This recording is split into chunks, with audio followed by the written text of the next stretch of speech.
আমার কিন্তু তার প্রতি ব্যক্তিগত কোনো রাগ নেই, আমার কারো রাগ থাকবে, আমি তার শত্রু নই। কিন্তু কথা হচ্ছে যদি কেউ ভুল খেলা খেলে আমাকে দেখতে হবে ওয়েদার কোনো ইনটিউশন আসছিল কিনা অথবা জেনে শুরু করেছে। সুতরাং আমাদের ডিটেলস এনকোয়ারি তো করতেই হবে, এটা কি খেলা হয়েছে, সেই জন্য নাকি তোমরা বলছো ভালো, আমি দেখে নেবো, ঠিক আছে? এবার তোমরা বলো তোমাদের জিজ্ঞেস করা থাকলে একজন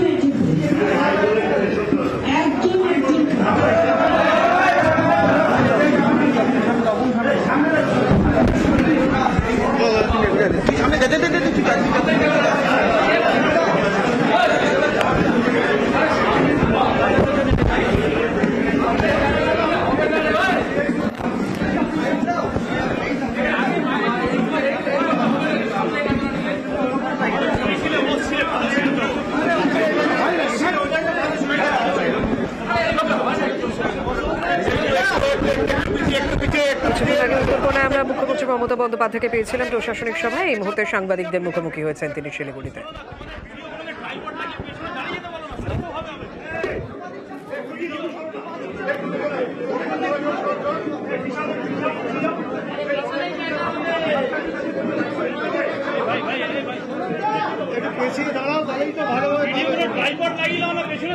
সাংবাদিকদের মুখোমুখি মমতা বন্দ্যোপাধ্যায়।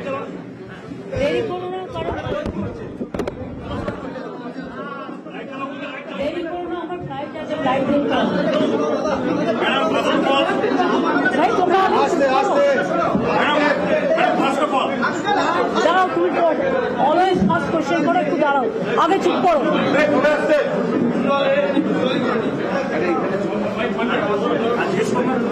শান্ত হলে তখনই আমি উত্তর দেবো, কারণ আমারও ট্রেন করতে হবে।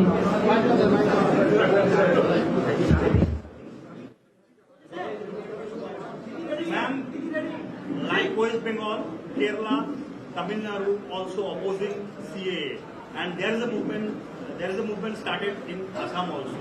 So what's your reaction first? You know, I am very clear about it.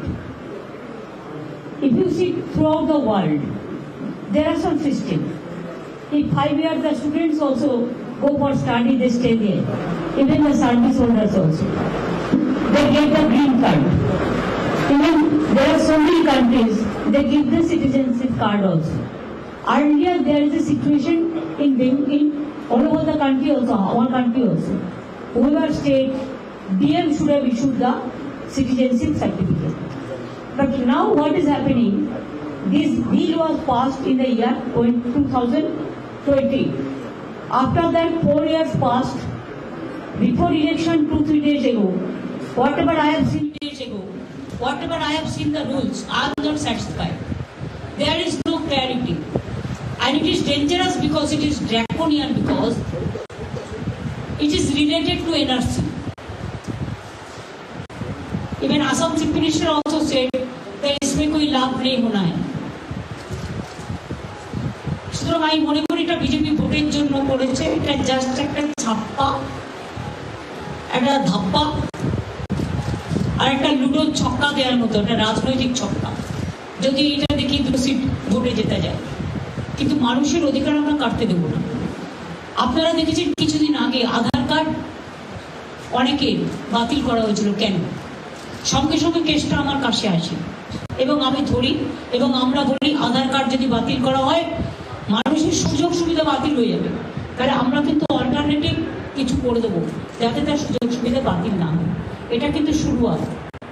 যখনই আপনি আবেদন করবেন, এই যে কালকে বলেছে যে না কিছু করা হবে না, সে রুলসে নেই কেন? যে 4টে ফর্ম শুধু আপনি দিয়েছেন এবং তাতে আপনি বলেছেন বাবার বার্থ সার্টিফিকেট নিয়ে আসতে হবে। তো যার 40-50 বছর বয়স হয়ে গেছে, আমি নিজেই আমার বাবার বার্থ সার্টিফিকেট, বাবার মায়ের জন্ম করে জানি না, তো বার্থ সার্টিফিকেট কোথা থেকে নিয়ে আসবো? সুতরাং আমার মনে হয় এটা political gimmick, nothing else. That's why we are not supporting CAA or NRC. CAA is very much related with NRC. We don't want any detention camp. আসামে আপনারা দেখেছেন এরা মুসলিমদের তো টোটাল রাষ্ট্রহীন করে দিতে চায়। 2 হচ্ছে এর মধ্যে হিন্দু আছে, বৌদ্ধ আছে, শিখ আছে, জৈন আছে, পারসিক আছে। আসামে আপনারা কি দেখলেন যখন এনআরসি মুভমেন্ট হচ্ছিল, কেন হয়েছিল? তালিকা যখন বেরোলো দেখা গেল 19 লক্ষ যে মানুষ বাদ গেল, সংখ্যালঘুও ছিল ম্যাক্সিমাম 13 লক্ষ বাঙালি হিন্দু ছিল, এবং পাহাড়েরও গোর্খা ভাই বোনেরাও প্রায় 1 লক্ষ ছিল, শিখরাও বাদ হয়ে গেছিল। সুতরাং এটা মানুষকে আতঙ্ক সৃষ্টি করা, একদিকে ইডি, একদিকে সিবিআই, একদিকে ক্যার, আর ক্যার ভাই হচ্ছে এনআরসি। সেই জন্য আমাদের অপোজ করতে হচ্ছে। যেটা মানুষের বিরোধী হবে সেটাকে তো অপোজ করতে হবে। मैम इंडी अलायंस के थ्रू कोई मूवमेंट करना चाहेंगे इसके लिए? इंडी अलायंस के थ्रू कुछ इस तरह के पूरे देश भर में? देखिए, अभी देश में इलेक्शन है, जानबूझ के चुनाव का 2 दिन पहले किया। अभी हर लोगों ने चुनाव लेके बिजी है, लेकिन हमारा चुनाव में एक बड़ा इशू है।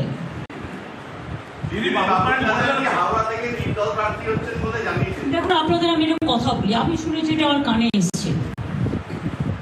আমি যেদিন থেকে পার্টি করি, কোটি কোটি মানুষের সাথে কাজ করি, এবং আমি একবার নয় 1000বার লক্ষবার বলেছি যে আমার পরিবার বলে কিছু পরিবার নেই। আমার পরিবার হচ্ছে মানুষের পরিবার, মামাটি মানুষের পরিবার।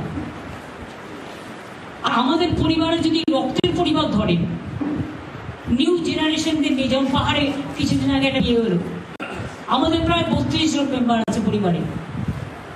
আমাদের কেউ কিন্তু এরকম নয়, এটাতে সবাই খুব ক্ষুব্ধ। এবং আমি সরাসরি বলছি, বড় হলে অনেকের লোভ একটু বেশি বেড়ে যায়। পরিবারটাকে বাদ দিয়ে যে যার খেলা খেলুন। আমার পরিবারের ও কোনো মেম্বার বলে আমি মনে করি না। আজ থেকে আমি সব সম্পর্ক, শুধু আমি নই, আমাদের রক্ষের পরিবারেরও যারা আছে, মামাটি মানুষের পরিবারেরও যারা আছে, সমস্ত সম্পর্ক ওর সাথে ছেদ হয়ে গেল। আজ থেকে কোনো রিলেশন আমার ভাই হিসেবে কেউ পরিচয় দেবেন না। ইন্ডিভিজুয়াল নাগরিক হিসেবে আপনারা কেউ কারো পরিচয় দিতেই পারেন, সেটা আলাদা ব্যাপার। তো প্লিজ দয়া করে আমার নামটা ইউজ করবেন না, বিকজ আমি টোটাল ডিসঅ্যাসোসিয়েট করে দিয়েছি আমাদের ফ্যামিলি বন্ডিং, নো রিলেশন। সুতরাং আমাদের দল যাকে প্রার্থী করেছে তিনিই আমাদের প্রার্থী। প্রসূন ব্যানার্জি একজন অর্জুন অ্যাওয়ার্ডি, মনে রাখতে হবে। প্রসূন ব্যানার্জি দাঁড়ান, শৈলেন মান্না থেকে শুরু করে মোহনবাগান, এই জায়গাটা হচ্ছে হাওড়া। বিজেপি যাকে প্রার্থী করেছে তিনি আগে আমাদের প্রার্থী ছিলেন, যিনি আমাদের মেয়র ছিলেন, তিনি যেভাবে কেলেঙ্কারি করেছেন, 2000 ছেলের ভবিষ্যৎ যেভাবে চাকরি দিয়েছেন বেআইনিভাবে, কল্পনা করতে পারবেন না যদি তার সমস্ত কিছু বের করা যায়। আর যে ভদ্রলোকের নাম আপনারা বলছেন, আমি আপনাদের বলি, তার অনেক কাজকর্মই আমার অনেক দিন ধরে পছন্দ নয়। তার কারণ আমি অন্যায় কখনো সহ্য করি না, কিন্তু সবাই তো আর বাইরে সবটা বলতে পারে না। অনেক সময় বুক ফাটে তো মুখ ফাটে না। সুতরাং এই আমার তর্ক বিতর্কের ব্যাপার নেই।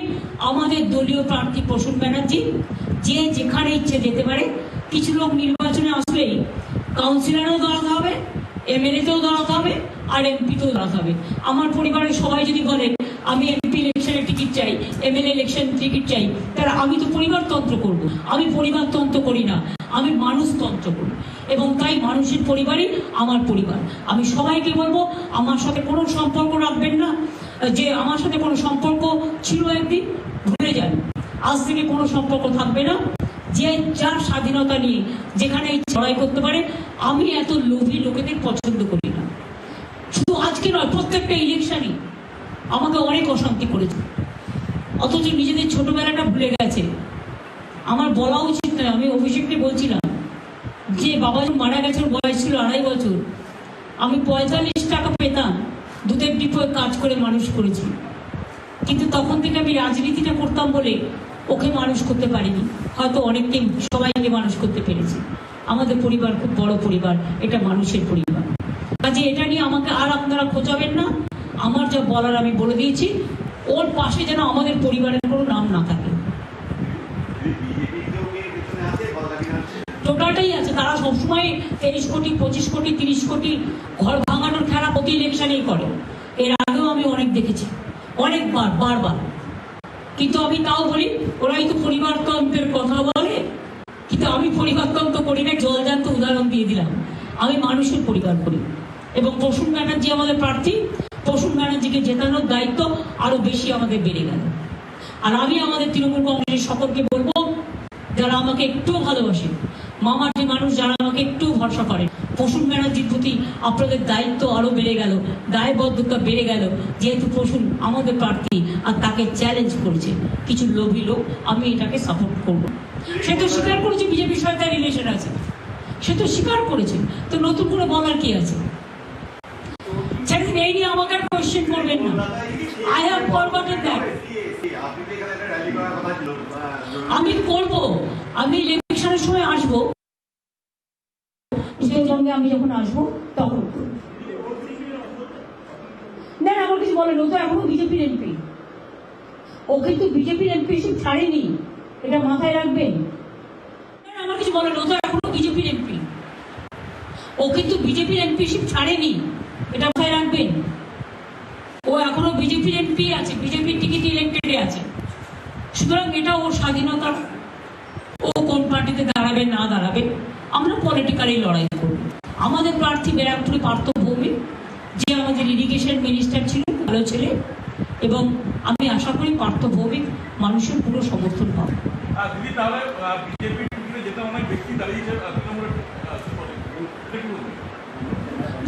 যারা তৃণমূলটাকে ভালোবেসে এসেছে, দলটাকে ভালোবেসে এসেছে,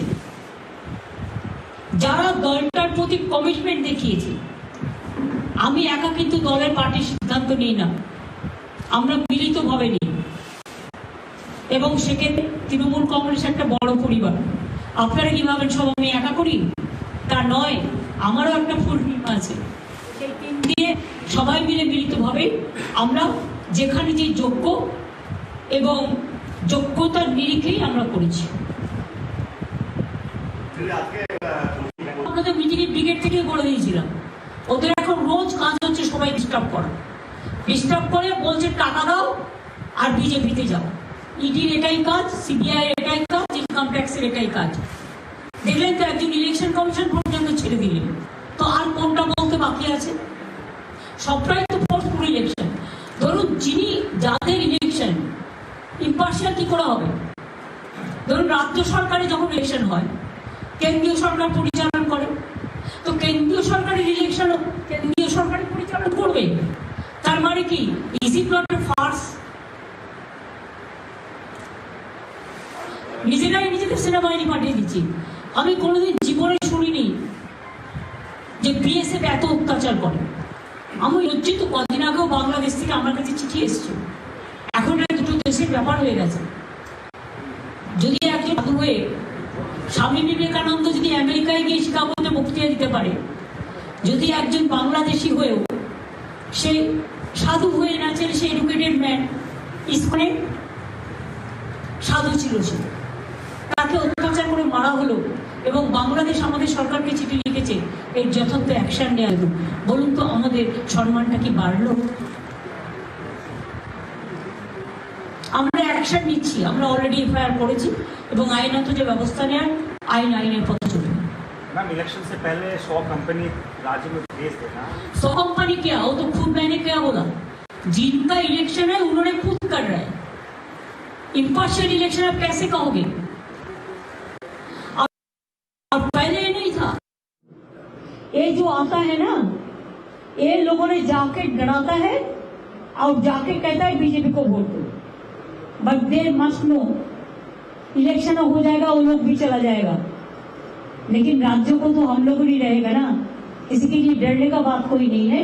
लेकिन जो हो रहा है अनएथिकल, इलीगल, जो जिसका इलेक्शन वो खुद अपना इलेक्शन अपनी वोट दे रहा है, क्या कहोगे?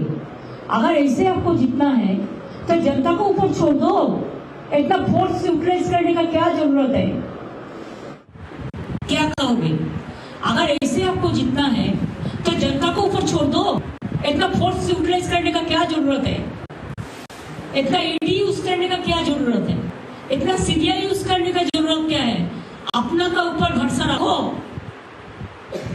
यही मेरे को कहना है। मैम बीजेपी का आज एबार ছেড়ে দাও ভাই, কারণ লাস্ট বলো। তো ডেকে কি হবে? আগে তো চিফ জাস্টিস বলেছিলেন যে চিফ জাস্টিস প্রিয় মেম্বার থাকতে চান, সেগুলো তো শোনেনি। ওরা তো পুরো নিজেদের মাইন্ডেড লোক যে বিজেপির কট্টর, তাকেই মেম্বার করে। আমাদের রেসপেক্ট আছে ইলেকশন কমিশনের প্রতি, কিন্তু যখন আমরা দেখতে পাচ্ছি যে একজন ইলেকশন কমিশনার ছেড়ে দিচ্ছে বাংলার প্রতি পক্ষতামূলক আচরণ করবার জন্য, আর বাংলায় যে কায়দায় ভোট করছে তার পছন্দ হয়নি বলে যখন আমরা সংবাদ মাধ্যমে দেখতে পাচ্ছি, তখন আমরা লজ্জা বোধ করছি এবং এতে ভারতের গণতন্ত্র কলঙ্কিত হচ্ছে। সারা পৃথিবীতে মনে করে রাখবেন, ভারতবর্ষ গণতান্ত্রিক দেশ হিসেবে ভারতবর্ষের একটা নাম ছিল, সেই নামটাকে কলঙ্কিত করা ঠিক নয় বলে আমি মনে করি। बीजेपी का अरे क्या क्वेश्चन, बीजेपी क्या सिखाया? बीजेपी का कहना है कि आप सीए के नाम पे मिसलीड कर रहे हो पीपल। तो आप क्या कर रहे हैं? तो आप क्या कर रहे हैं? मैं आपको पूछता है। हमको जो कहना, हम तो जनता को कहेंगे, जो सच बात है। लेकिन बीजेपी का काम यह है झूठा बोलना और जुमला। ये तो एक जुमला है, आउटबिहेव, झूठा है, गलत बात है, लोगों को अत्याचार करना। ऐसे वोट क्यों मांगते हैं? अगर आपको विश्वास है कि आप एक बार क्या बोला, या दफे 400 सीट मिले, अरे पहले तो 200 सीट मिलना चाहिए। आपको कितना मिला? बंगाल का हम ऐसा नहीं कहता है, हम जनता को ऊपर छोड़ता है। जनता ने जिसको वोट देंगे हम मान लेंगे, जनता जो राय देंगे हम मान लेंगे। लेकिन बीजेपी फोर्सफुली करेगा तो हम इसको रुकेंगे। তাতে কি আছে, ভোটারে আপনার উপর ডিপেন্ড করছে আপনি অ্যাপ্লাই করবেন কিনা। আর ওই অ্যাপ্লাই করলেও মনে রাখবেন, ভোটার কাকে অ্যাপ্লাই করবে, কোনো নাম আছে? এমপাওয়ারমেন্ট কমিটি কোথায়? আর সেই কমিটিগুলো সেই দায়িত্ব নেবে, যাকে ইচ্ছা বাদ দেবে, যাকে ইচ্ছা রাখবে, তারপরে এনএসসিতে ঢুকবে। আপনার নামও ঢুকতে পারে, সাবধান থাকবেন। ভালো থাকবেন সকলে, আবার দেখা হবে। মমতা বন্দ্যোপাধ্যায় তিনি সাংবাদিকদের মুখোমুখি হয়ে একাধিক ইস্যুতে কথা বলেন, যেমন সিএ প্রসঙ্গে তিনি আরো একবার সরব হলেন। অন্যদিকে তার ভাই বাবুন বন্দ্যোপাধ্যায়ের সঙ্গে সমস্ত সম্পর্ক ছিন্ন করলেন, সম্পর্ক অস্বীকার করলেন, কারণ তিনি বারবার বলছেন যে হাওড়ায় প্রসূন বন্দ্যোপাধ্যায় হচ্ছে তৃণমূল কংগ্রেসের প্রার্থী। অন্যদিকে অর্জুন সিং প্রসঙ্গেও বক্তব্য রেখেছেন মমতা বন্দ্যোপাধ্যায়। তিনি বলেছেন অর্জুন সিং এখনো পর্যন্ত বিজেপির এমপি, কারণ বিজেপির সাংসদ পদ তিনি এখনো ছাড়েনি বারাকপুরের তৃণমূল কংগ্রেসের প্রার্থী পার্থ ভৌমিককে।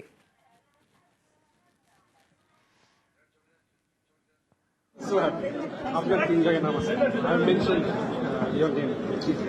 Thank you.